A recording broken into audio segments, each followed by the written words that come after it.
should be live we should be live now, but I'm just waiting for, yes, right now. But I'm just waiting for the screen to pop up because I know it's gonna, I have to mute it. There you go. I caught it. Yay. Yay. All right. Hold on. Let me get the chat going and then we'll get this party rolling. Get that party started. Okay. One more thing. All right. Hi, everybody. Welcome to the Raven Wolf channel. Happy Sunday. And I have Anya again as a guest. And welcome. Hi, Anna. Hi, everyone. Hi, Anya. How's your Sunday going? Oh, busy for a Sunday as always. Really? Yeah, it's always busy. But no. I don't mind it. I had to work yesterday, so that sucks. So I only had one day off this week, but it's okay. It is what it is. So everybody, welcome in the chat. Thank you for being here with us. We're going to have a cool show. Right? Thank you for inviting me again. Yeah, well, we had to do this because it actually go hand in hand with the last Sunday's show that we did. Yes. So we were both extremely guided to do this show because we both feel that, you know, in the times that we're living in, that especially nowadays, we have to connect with our ancestors, with our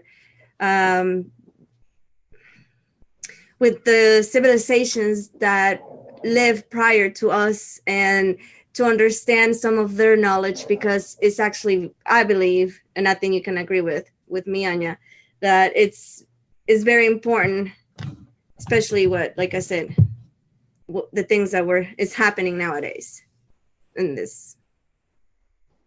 Yeah, it's more and more important. And like I said before, the knowledge is out there. We just have to grab it, right? And that's why the connection is so important, because there are informations out there for us that will help us. That's right. You guys, give me 1 second. I'm gonna have to put my dog in her kennel because she's been crazy. So Anya, if you want to just say hello to everybody for a minute, I'll be right back. I'm being the entertainment. So here you're stuck with me now, so there you go. So yeah, we really thought that would be important for us to talk about, because everything is so similar. The Mayas and the Norse that I'm into, or yeah, others, right? So everything goes so hand in hand, and that says it's all coming from the one source. And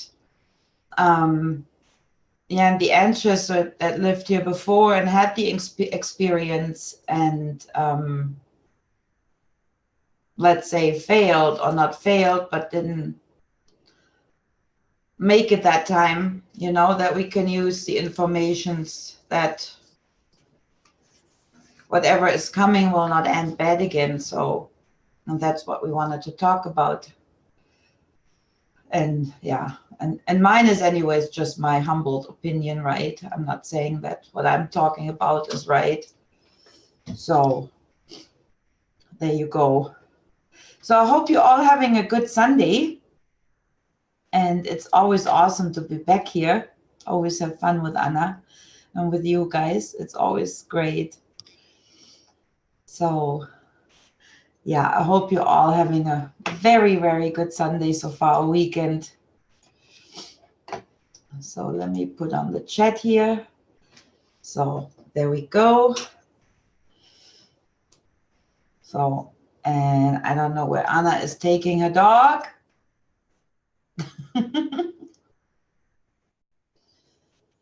So I don't know what to talk about by myself without talking about the subject.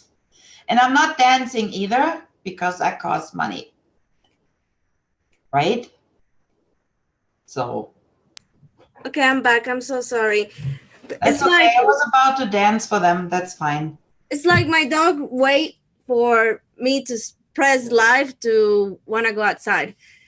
And then my other dog is just being bad. I'm so sorry. Of course, they're their Oh, children. go lay down. Sorry. Go lay down. Go. I have to get them all settled so they don't interrupt us. Go lay down, Hope. Go. Go. Lay down.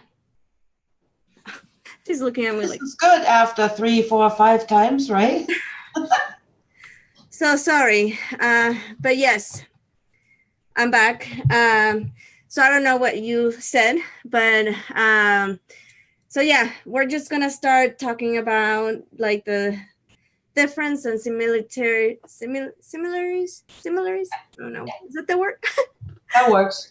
Between the Norse and the Maya, because I think like we've been doing, you know, even in the last show, comparing both civilizations and stuff like that, that it really goes hand to hand.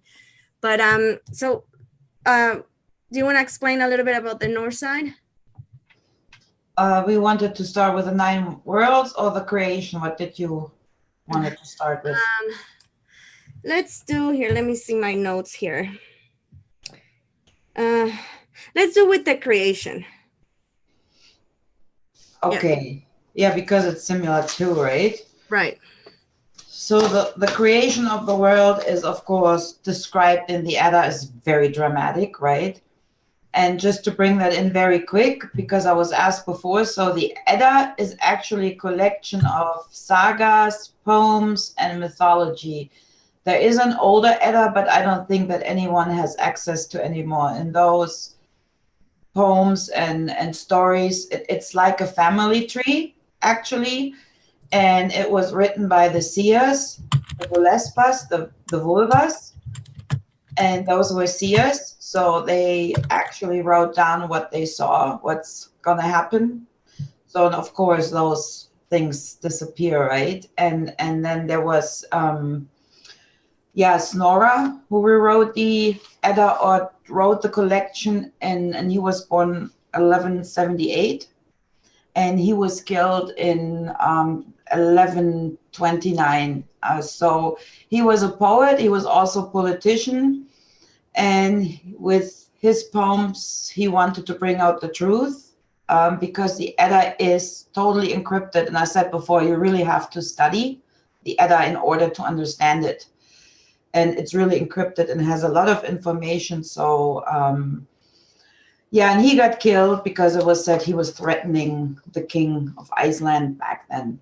So, but not getting too much into Snorri. But so, what I find interesting in the creation, it all talks about the giants and the blood. The blood is always important. It was always important, and especially here. Again, it's very pointed out. So I'm just gonna read the first part, not all of it, because it's too long. I wanted to say, Huh? sorry, Anna. No, go ahead. I just wanted to say that with the Popol Vuh, which is like the sacred book of the Mayan, also it's the original. There's no original. Like it got. I believe that the Spanish took it, and now it's under the Vatican. But that's just my conspiracy theory.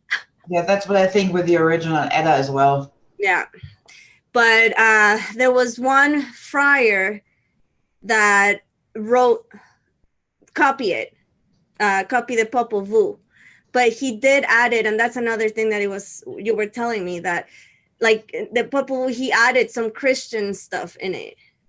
Yeah. It Christianized it a little bit, and I think I'm gonna talk a little bit about that later.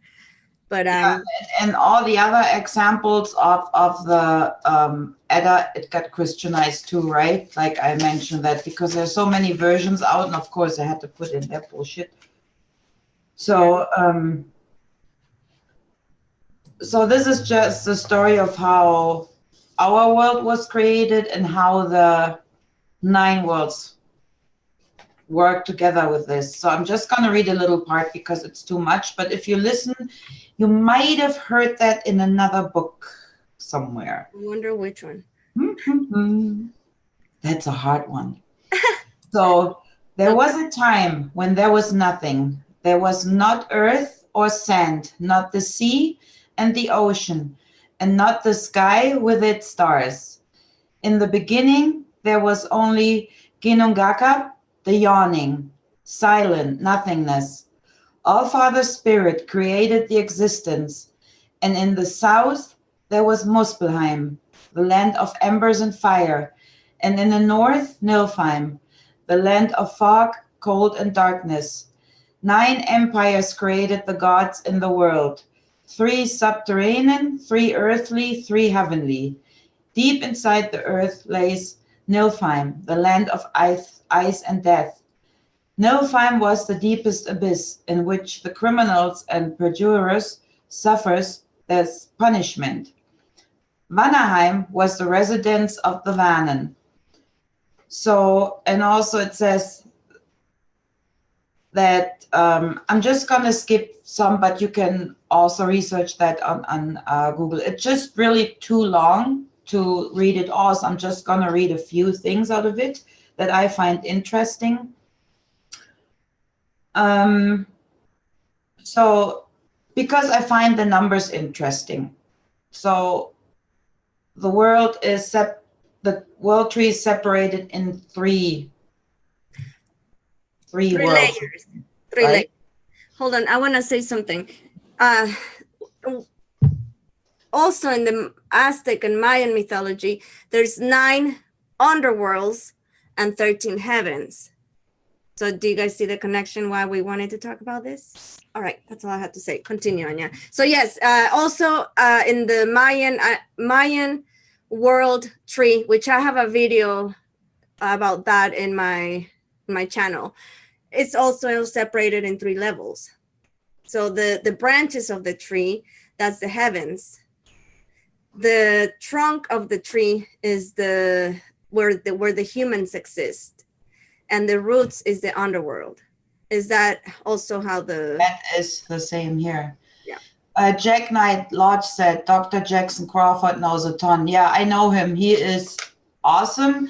And he's such a cowboy when you see him. You would not think that he talks about Norse, and he is not spiritual, like in any way. So, but he's really good. So also they say in Asgard, there the gods lived in 12 castles they had built. A huge bridge, Bifrost, the rainbow that we said connected earth and sky. We talked about that last Sunday. Right. And here another part of the creation, because there comes a number 12, but for some reason, Bifrost, the rainbow, is for me number 13, the connection to the 12. So, and it goes again hand in hand with the 13 heavens. Yeah, totally. So, and another part, I'm just going to read that, and that's it then about the creation. Because you, like I said, you have to study. I can't explain all the several people. So there was this giant that fell asleep, okay? And out of his armpits grew 2 giant beings, man and woman. From these two comes the family of Frost and Frost Giant. So I skip a bit because it's so much. Audumla, who did not find any grass, which was a cow, a giant cow, licked the salty blocks of ice, and on the 3rd day her tongue released a man from the ice, who was strong and beautiful and called himself Buri. He created a son of his own, whom he called Bor. Bor took the giant Besla to his wife and gave birth to the 3 sons, Odin, Vili, and Ve. With them came the gods of the Ace in the world. Odin, Vili, and Ve went out to gain control of the creation and killed the ancient giant Ymir. So see, like, I mean, this is like a big family tree thing. That's why I can't. So now we come to the blood. Hold on, I have a question. So what's the name of the three brothers? You say Billy? Odin, Vili, and Ve. How do you spell Billy? Like Vili. literally. Oh, we have I didn't know that. That's cool. I don't know. I just that name. Okay, never mind. Sidetrack. Go ahead. Continue, Anya. My bad. The blood streams from Ymir's wounds flooded the world, and all the frozen giants drowned, except for Bergelmir and his wife, the ancestors of the later giants. The dead body of Ymir, the brothers Odin, Vili, and Ve threw into the abyss between Muspelheim and Nilfheim, and created from him the earth. From Ymir's blood came the rivers and seas, from his flesh the earth, from bones and teeth mountains and rocks, and from his skull the vaulting of the sky was created. As the Aces threw the giant's brain into the sky, it hung in the air as clouds.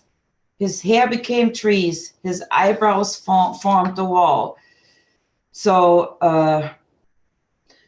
and then also, one day Odin and his brothers saw two trees on the beach, the ash and the elm, which for my opinion, it was the yew tree, not the ash, but that's just my opinion, and many argue about it. But for my feeling, it's the yew tree. So now I want to say something about that, because we were talking about this also before we started, that I feel like you can't really trust all the information that you can get online, because I proved to myself, and I'm pretty sure you have too, multiple times, where one place will say something and then that's not it.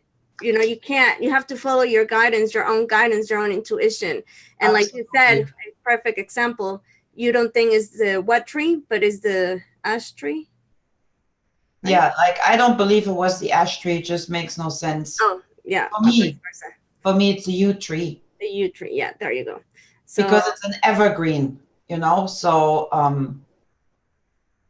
and this tree is an evergreen, and the ash is not really an evergreen. So even just from my feeling, it's what I'm saying. So, a yew tree. Just follow your guidance when you're doing research. Also, with all this information that Anya and I were putting out, is pretty much take what resonates, and if it doesn't resonate, don't, that's your inner knowledge. Okay. That is so important to connect with. Yeah. What I find interesting as well, because it resonates with some other book, out of the ash, well, I say yew tree from now on, Odin formed the first man, a man, and from the elm, the woman. Odin breathed life and spirit into them. Vili, I know I say it wrong because I don't speak Icelandic or Old Norse, sorry, gave them understanding and feeling, and Ve gave them the sense of the face and hearing as well as the language. So that was just part of the creation of the world. And that's maybe why we believe sometimes we see giants and mountains. And for me, that resonates of an old. Yeah. Well, I can share now Sorry, I'm just going to turn on the light. Which you talk about the beginning of. So you go ahead. I'm just struggling with my light as always. Never mind. No, because Anya gets red on camera. I'm blushing. Yeah, she's really not red. No, I'm really not. It sucks. We don't know what we can do to fix it. Anyways, so you talked about the beginning of the creation of the Norse mythology, whatever.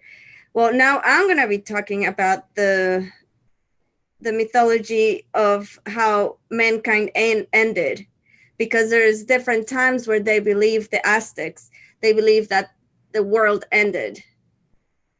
So in the mythology of the Aztecs, the first age of mankind ended with the animals devouring men. The second age was finished by wind. The third by fire. and the fourth by water. The present fifth is called Naui Olin, which is son of earthquake. So we now live on that fifth time. And I think it's funny because it's the the year of earthquake, and you know what has, not the year but the cycle of, and you know they've been active everywhere, a bunch of earthquakes, and not only that but also volcanoes that causes earthquakes, right? Right. And that's also in Ragnarok. So regarding to Ragnarok, first there will come 3 harsh winters when nothing survives. Then the sun will hide and not come out anymore. I mean, look at our skies right now. I'm saying all hint, hint. And then it speaks about fire and earthquake. So the volcanoes, the earthquake. So this is what's happening right now. And next it speaks of a flood. And after that, you know, I mean, of course, it gets all described as a nice battle and everything. So, but at the end of that, you know, this. I'm glad you mentioned that because I'm going to say something. So this world comes out renewed.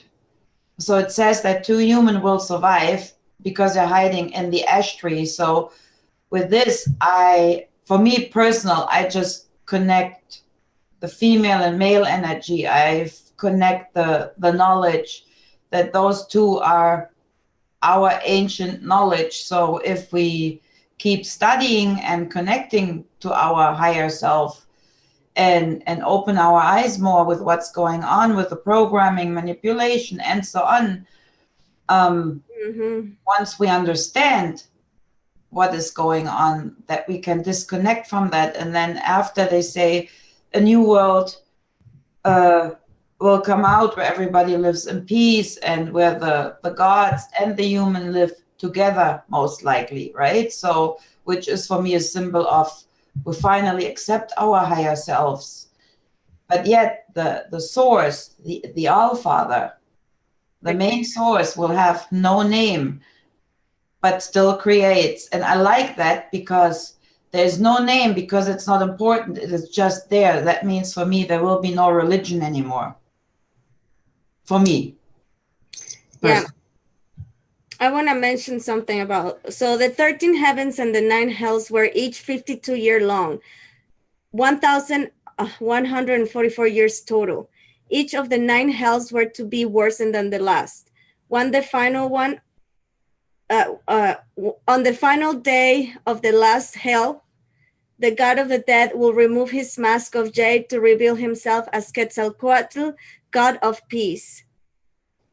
So 13 heavens is an ancient Maya myth based on the Aztec calendar.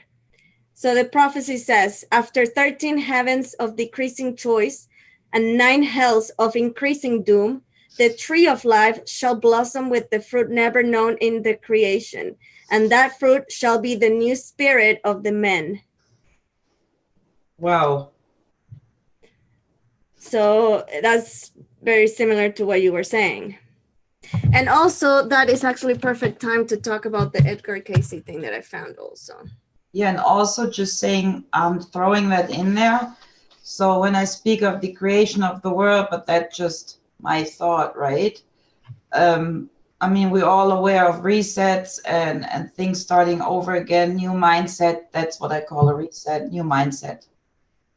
Wiping our thoughts out, or distracting with Mandela and so on, right?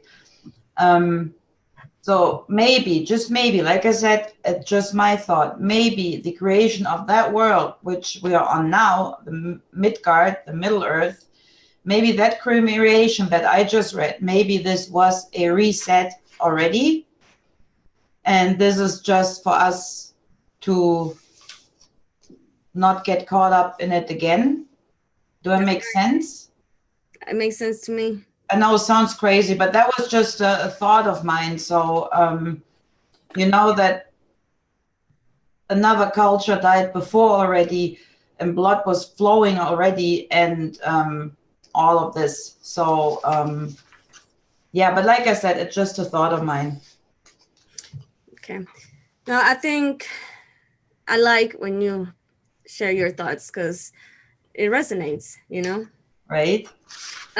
Okay, so I wanted to share something. I feel like this is a perfect timing. So I don't know if you guys have heard about this, but for me, it was the first time. And I come up across things just like I don't look for things, they just pop and then it gets my attention and then I look into it and I'm like, oh my goodness. Anyways, are Sorry, I you was okay, Anya? laughing at Scratch with his sausage. Oh my god. um, Sorry. so Edgar Casey, he talked about the Akashic records. He states that well, have you guys heard about the age of the lily? Not Lilith, but the lily, like the flower, a lily. Anyways, Edgar Casey states, he foresaw a promising Aquarian age, which he described as the age of the lily. He says that the reading despite this collective future as an age of purity with individuals at last long will come to understand their true relationship to the creator. That's exactly what you were saying, Anya. It will be a time in history of the world when each individual realizes her or his responsibility towards all others. Regardless of the standing of any particular nation, there must be the greater consideration of each individual, each soul being his brother's keeper. That consideration will lead that Casey called the leveling, like level to level things, in which humanity will understand that all are equal and that each man will live for his fellow man. So Edgar Casey channeled that on a reading. This is beautiful. Yeah, and This it is goes really perfect with what we're beautiful. talking, you know? And then another thing that Casey said that I wanted to share, and actually I'm going to make a separate video talking just about this, but I just wanted to mention this because it so goes with what we're talking. So anyways, Casey could see the future unfolding in the Akashic records as the soul of men awakened to their true relationship with God. Casey said that men can only begin then within himself. We have to come into the dimension to evolve and expand our consciousness. And it is up to each of us to help bring about this eventual transformation with ourselves. I'm here. And another thing that I wanted to mention about Edgar Casey, and I think is beautiful, that he said about, where is it? About heaven. Where is it? No, okay, of course now I can't find it. But anyways, I know I'm gonna not say it quite exactly how Edgar Casey said it, but he said something like, men don't go to heaven. Or not men, the souls don't go to heaven, they grow to heaven. Right? Isn't that beautiful? So, okay, I just wanted to to share that with you guys because I think it's so cool. It's very beautiful. And here, this is, I like that too. It's like the 9 worlds of Norse mythology. There are 9 worlds, right? Even though, and that I found very interesting, even though some of these worlds already existed before divine or human life found their place there, some of them also survive Ragnarok, the end of the world, which means that the history of the worlds can also begin anew, leading to a different outcome. So, I mean, there we go. I find this is like that we can, you know, change it if we really, really work on it, I find. Like it said, like Edgar Casey said, work together. Yeah, together and not, people by themselves, or I'm the savior of the world. This is bullshit. It's Yeah, about it's together. the age of the lily. So Sorry. you change, I see. Sorry. I'm just trying to fix it, but that's not working either. Whatever, I give up now. No, I think it looks better that way. Oh, no. It did. For a minute it did. I'm sorry, Anya. That sucks. Butterfly kisses. Thank you for stopping by. Sending you lots of love. All right, so let's see. Where you want to go next, Anya? Do you want to talk about the 13 heavens or the 9 underworlds? Where do you want to go first? Well, here in the north, it all goes hand in hand. It's just separated in 3 levels: the sky, our earth, and the underworld. Right. So there is just the short version of it for now. So there's Asgard, the world of the Aesen, the gods. Then there's Vanaheim, world of Vanen, also called the Shining Ones, older deities above all gods of fertility and agriculture.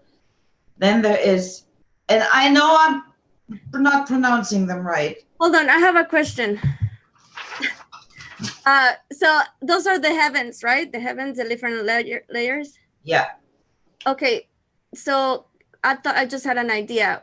Why we don't like while you say the first one, I said the first one of the Mayan. Yeah. Compare it because they're rules by different gods and stuff. So here, let me pull that. And let's go back to the first one, if you don't mind. Asgard.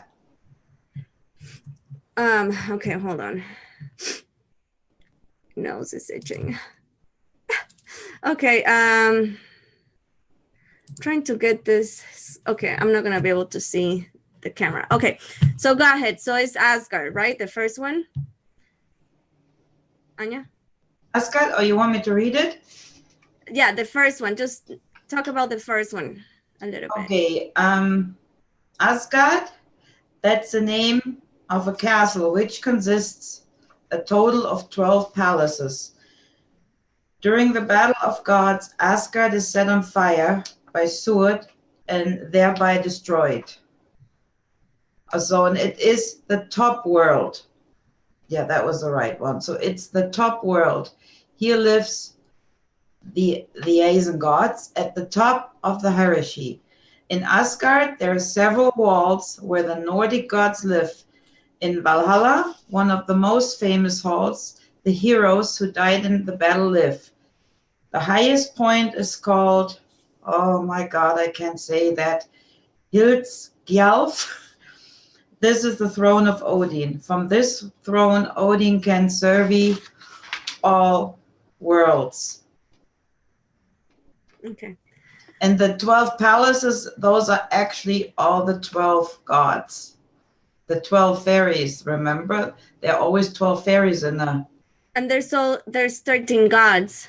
Yeah. That rule in the Mayan. Which is funny, Loki is not in there. So all the ones that we know, Thor's, Ulla, Odin, Skadi's, Balder, Heimdall, and so on, Freya, and also, so, but there's not Loki mentioned at all. And he was actually adopted by the Aesen. So I'm wondering if he's like the number 13 that no one really wants.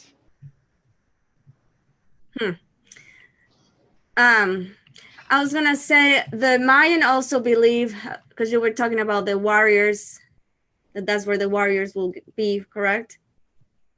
Yeah, this is said that Valhalla is a place where all the warriors go, and they will come back when the final battle comes. That's where they regain their strength and drink their meat, and and then once the end comes, they will come back. And this is another theory of mine. Sounds insane too, but it's all just to see symbolic wise that we are actually the warriors that are fighting now. Yeah, kind of like what we talked last week with we are the rainbow warriors, pretty much. Yeah. So this goes, hand in hand too. And that's Native American. So, oh yeah, about the warriors. So the Mayans believe that warriors, like they believe that every soul has to go through the journey to the underworld, except warriors and mothers that died in childbirth because they were also considered as warriors. Isn't it Yeah, cool? that's the same here. That's the same here with the underworld. Yeah, that everybody has to go there. Is it people that had an accident? Is it whatever, right? But it's not like punishment. It's Mm-mm. not. No, it's just So, that and even it's kind of like that's what, not the purpose of the soul, but I guess so, to go through all those until reach, where the soul can rest. yeah. And I mean, from my experience from working with here, there are different levels of this underworld as well.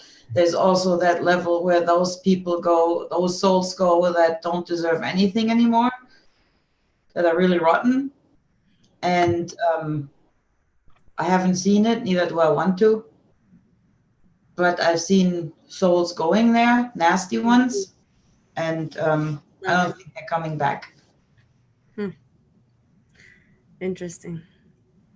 But anyways, let me just so the first layer of the 13 heavens in the Mayan and Aztec mythology is ruled by the moon goddess. The first one is the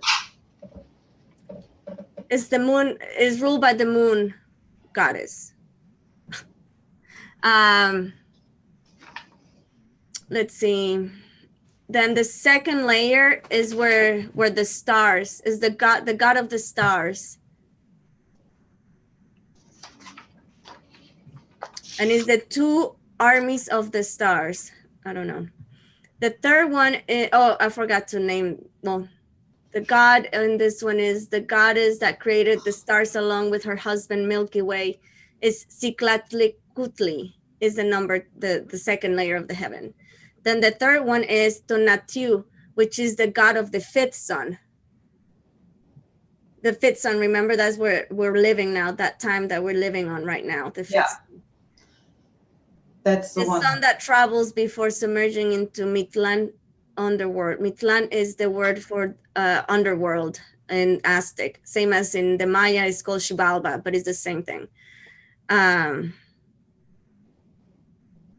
And then number 4 is the layer, the realm of the sky of the big star, which is Venus. And the god is the goddess of salt, which is Wichitaquahuitl, the way of Venus. Okay. Should I continue, or do you want to share some of the ones you have? Yeah, go ahead. Okay. Then hold on, let me do this. Okay. And then number 5 is the layer, the realm where the sky that is sinking or being drilled. So it's the comet realm. And it's the god that is ruled is by Citlamina. Then the 6th one is the god of Texapotlica, which is the god of providence, of the material, of the intangible, and the unique patron of the night and ruler of the north. Place where the night comes and spreads. So the realm number 7 is ruled by the god of the sun, Huitzlipochtli, the god of the sun and patron of war and tactics, and is ruler of is fire and rule of the south. Number 8 is where the obsidian knives are cracking, and is ruled by several gods. 1, 2, 3, 4, 5 gods. The god of the death and the ruler of Mictlan. Another is the goddess of the dead, I guess, because that's another interesting thing that I want to mention. In the Mayan mythology and Aztec, each god had their partner, the other aspect of them, like in couple. They all came in couples. Yeah, here as well, right? Oh, wow. So Quetzalcoatl, the number 9 is the region of white. It's Quetzalcoatl, god of life, of light, of light, of wisdom, of fertility and knowledge, patron of the wind and the day, ruler of the west. And the 10th realm is ruled by I can't say it. Oh, wait, did I read this over? I guess it rules several times different realms, because this one is the ruler of the 5th sun again. So I guess they rule different earth realms too, not only one. That's interesting. So number 11 is the god of fire and the goddess of home and volcanoes. The number 12 is the sky, that places of gods, ruled by the 4 creators. And the 13 is the place of duality, residence or mansion of the creator couple, source of the gods and the creation of the universe, where the generating principle of all exists and is conceived. So that's the highest of the highest realm. So, and here those 12, like I said, it's all the gods. It's number 1 is Thor, then Ullus, Valis, Sagas, Odin, Skadis, Balder, Heimdall, Freyas, Fosetis, Neuros, and Vidas. So, and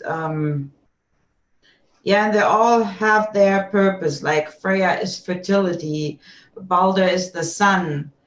Thor is, of course, we know the thunder, right? So right. You could associate that with the planets as well. Yes. So, and also, like in the top world, like I said, there's Asgard. Then there is Vanaheim. Yeah, that's, like I said, where the shining ones are. And then Ljösalfheim, is the world of the light elves, which is mostly like what some, would call angels, if you want to compare it to that. Right. Then we have Midgard, our residence. And in that we have Jotunheim, the world of the giants, and Niflheim, the world of the dark ones, the dark world in a deep or icy world in the north. And then the lower world is Muspelheim, the fire kingdom, Svartalfheim, the world of black elves or dwarfs. Is that the underworld? Yeah, and then Hel. So, and with Midgard, like Jotunheim, the world of giants, that's how it was created, right? Or Nilfheim, the dark home, the dark world. Or the underworld, the black dwarfs. You could also say those are stages of our consciousness as well. Oh, that remind me, because I wanted to read that. Oh, but no, and you're talking about the underworld right here, right now, correct?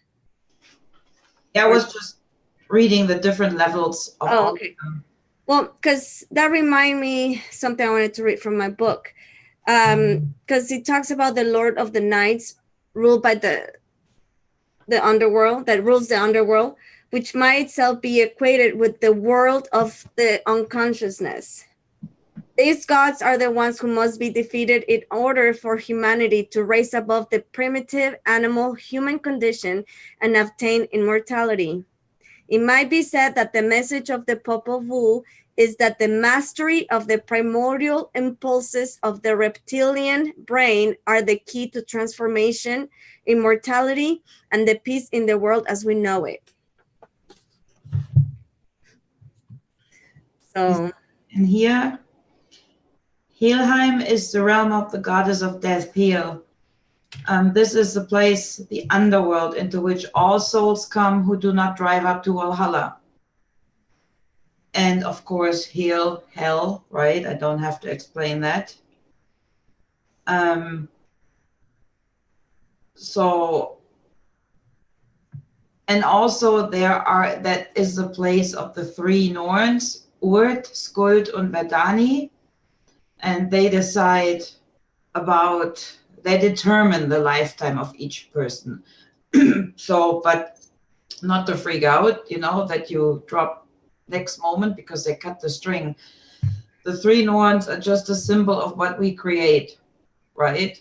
We have our past, we have our present, and we have the outcome of it. So the present and the past, they create what is to come. So we're the creator of that. So that means we are the ones responsible for our action. That's And right. whatever we did in the past, live in the present now and build, write the book new. Yeah. So, and then. Yeah. Yeah. Well, I was gonna start talking a little bit about the 9 layers of the underworld in the Mayan and Aztec mythology. Yeah, please read. And I'm Okay. switching again because it's annoying. Okay, no worries. Okay, so let me see where I can start from my notes. So like I mentioned already that there's 9 layers of underworld or hells, whatever.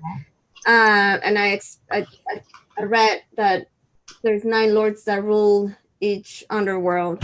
But anyway, so like I was mentioning early to you guys, the journey of the death was seen as the trial and a consistence of a series of tests. Often a dog was killed and buried with the dead to help them travel to help the traveler on his journey into the land of the dead. And I think something like that similar happened in Egypt. I think they kill a certain animal to help the dead, to help them guide them through the different to the underworld. Here, let me see. Let me pop the chat. So yeah, it was a dog for the Mayans. Let's see. Um, oh, this is an interesting fact. So the Mayans, the Aztec had no concept of hell, and the early Spanish priest will notice blank stares from the Indians when they preach that they will go to Mictlan. So if they do not accept the teachings of the Catholic faith, they'll start scaring them that they were going to hell. Right.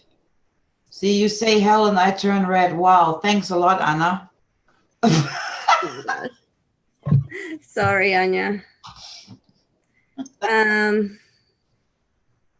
So the journey from the first levels to the 9th is difficult and takes 4 years for the soul.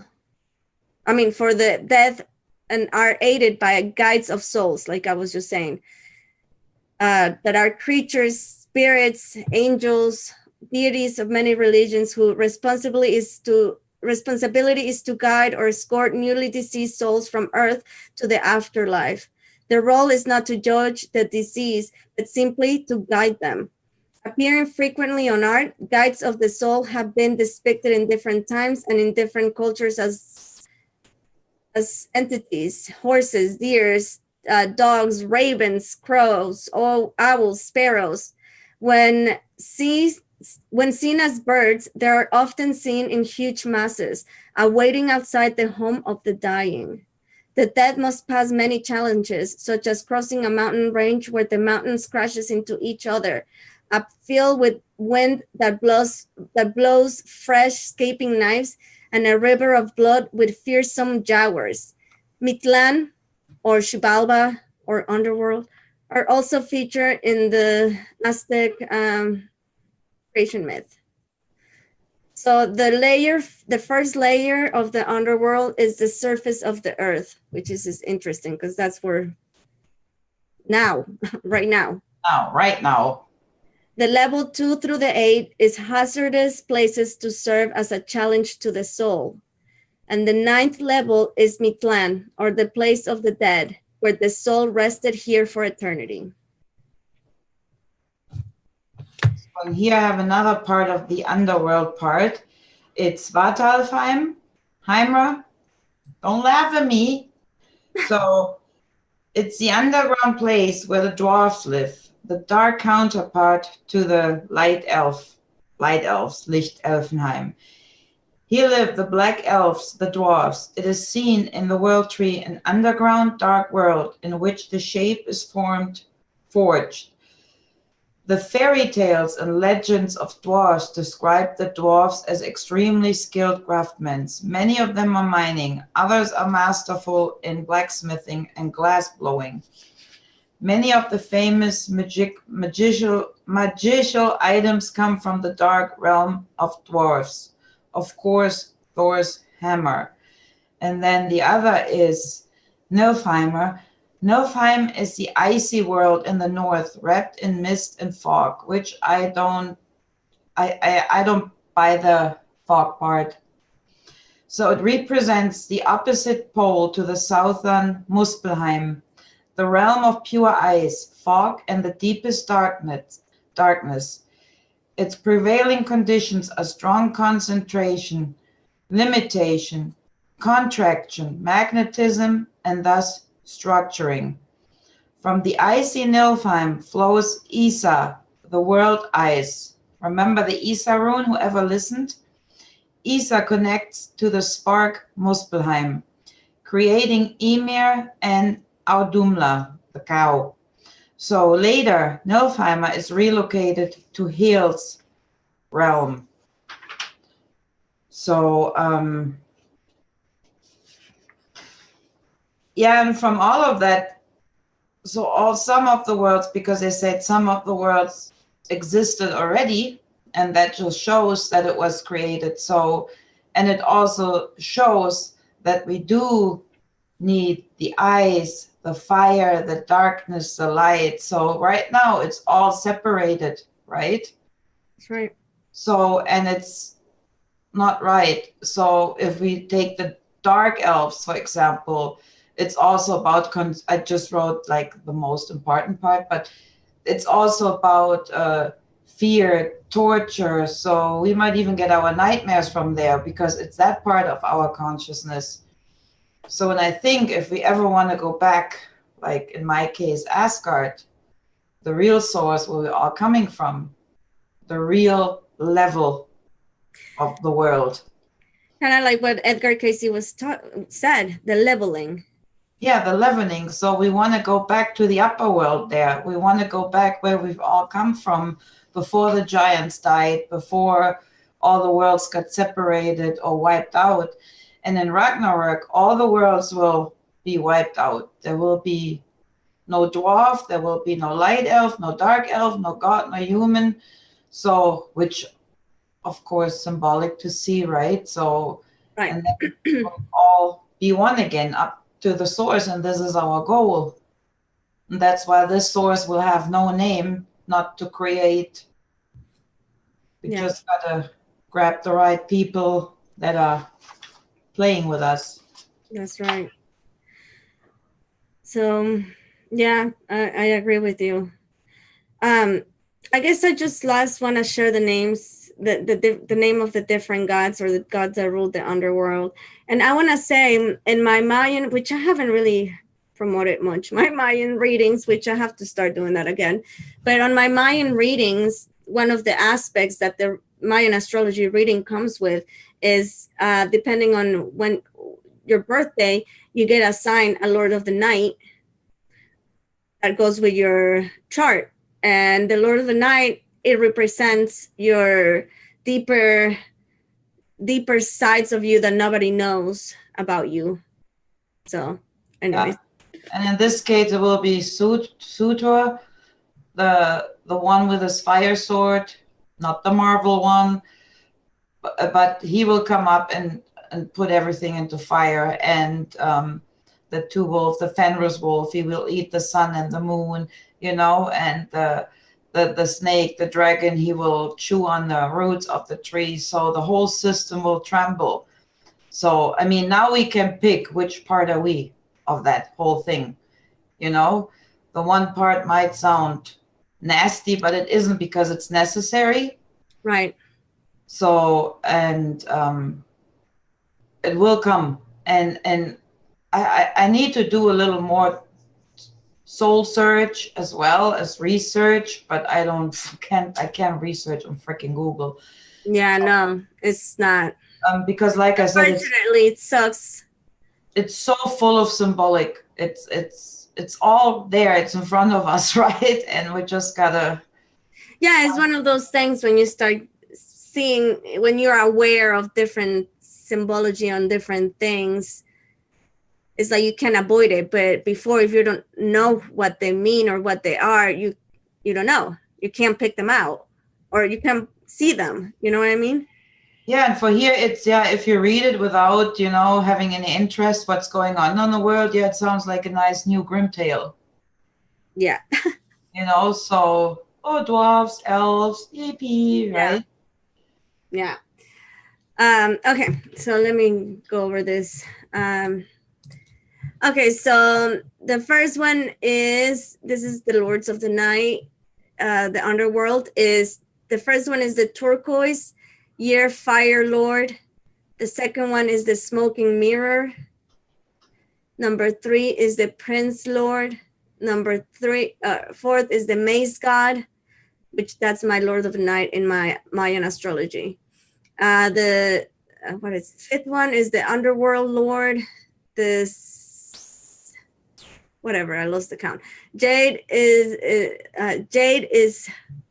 the jade god. The fifth god or goddess, the mountain heart, and the rain god is the last one, Tlaloc. Wow. So anyways, do you want to add anything else, Anya, before we close? Is there anything else you want to add? Yeah, just, keep researching, do soul searching. I mean, the informations are out there. And I said last week already, there are people out there that actually risk their life and don't even make it in the battle. Is it about vaccine? Is it about other information that we have to know about the system?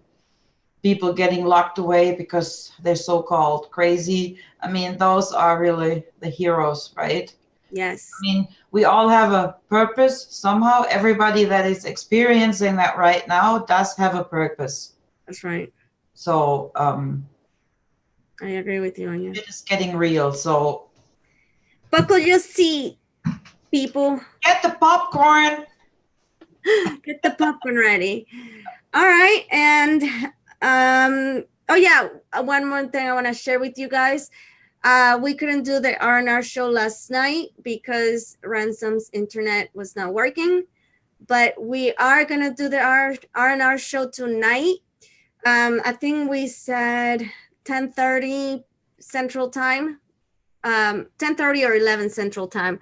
I will put an event out, and like a sneak peek, we're gonna be talking about the You're gonna creation. be talking. Huh? I'm just kidding. You're gonna be talking? Yeah. Get out.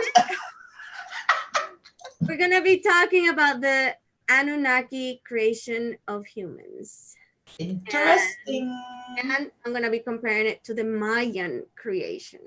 That's why I didn't want to touch about that in this show. Oh, not the Norse. Because you'll be surprised with the similarities. And also I want to talk about Quetzalcoatl and his something related also with the Anunnaki. So don't miss it out. So yeah, I think that's all I had to say. Thanks everybody for watching. Thank you, Anya, for being an awesome guest. And I think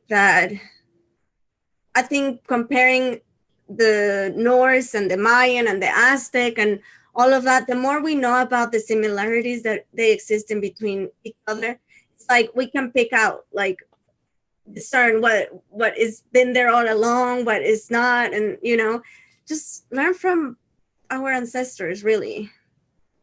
Yeah, it's all there. And again, it's in the blood as well, right? It's been That's right. there. So we have our body, which is a device We have crystals that are devices. We have herbs, trees that are devices, so it's all there. We just have to use Just it. have to start accessing to that knowledge. But yes, I agree. It's all there. It's just for us to do I mean, the. them, I like to call them. I don't even want to call them the E word. Mm-hmm. And their little magician friends. Um, they use the same sources, the same. It's not that they have anything Exactly. So better. it's about time for us to start using that and get the knowledge, not only them, as you call them. Them, Them. the boo boo But doo thank doos. you guys for watching us. And yes, don't forget the R&R show later tonight. So I love you all. Thank you, Anya. And we have to do another show. I don't know what is we're gonna be guided to, but I'm sure we'll do another one. For sure we'll do. And thanks everyone for watching. Bye. Peace, you guys. Bye.